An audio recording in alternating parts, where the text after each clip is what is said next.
గత కాంగ్రెస్ 13,000 అంత్యోదయ కార్డులు పేదలకిస్తే 3,000కు తగ్గించిన ఘనత కేటీఆర్కి దక్కిందన్నారు కాంగ్రెస్ సిరిసిల్ల నియోజకవర్గ ఇన్ఛార్జ్ కేకే మహేందర్ రెడ్డి. బతుకమ్మ చీరల పేరిట పద్మశాలి జీవితాలతో కేటీఆర్ చెలగాటం ఆడారని విమర్శించారు. 275 కోట్ల బకాయిలు పెట్టారని గుర్తు చేశారు.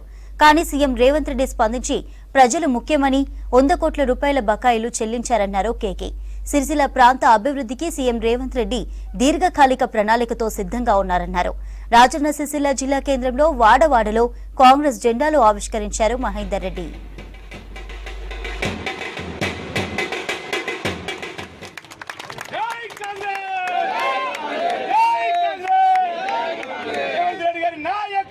కాంగ్రెస్ పార్టీ ఈ సిరిసిల్ల పట్టణంలోని నేతల యొక్క ఆకలి తీర్చాలన్న ఉద్దేశం కొద్దీ ఆ రోజుల్లో 13,000 అంత్యోదయ కార్డులు ఇస్తే గత పాలకులు తెలంగాణ రాష్ట్రం వచ్చిన తర్వాత బంగారు తెలంగాణ చేస్తామని చెప్పిన ఇవాళ బడుద్దాయిలో ఈ సిరిసిల్ల పట్టణంలోని ఇవాళ అంత్యోదయ కార్డును 13,000 నుంచి 3,000కు ఇలా దిగజార్చిన ఘనత ఎవరికి దక్కిందా అంటే ఈ ప్రాంతాన్ని దోచుకుని తిన్న ఈ ప్రాంత ఎమ్మెల్యే కేటీఆర్ గారికి దక్కింది. ఇవాళ పైపెచ్చు ఈ బంగారు తెలంగాణ అని చెప్పిన కేటీఆర్ గారు ఈ ప్రాంతంలోని పద్మశాలి అన్నింటినీ కూడా ఆడుకున్నాడు. వాళ్ళ జీవితాలతోని చెలగాటమాడి బతుకమ్మ చీరల పేరిట ఇలా వాళ్ళకు 275 కోట్ల బకాయిలు పెట్టిపోతే వాళ్ళు ఇలా అన్నమూరు రామచంద్ర అని చెప్పి రాష్ట్రాన్ని అప్పుల పాలు చేసి 77 లక్షల కోట్ల రూపాయల అప్పుల పాలు చేసి ఇలా దివాలా దించి వాళ్ళకి అప్పులు పెట్టిపోతే వాళ్ళందరూ కూడా అన్నమూరు రామచంద్ర అని చెప్పి ఆగమవుతున్న తరుణంలో గౌరవ ముఖ్యమంత్రి రేవంత్ రెడ్డి గారు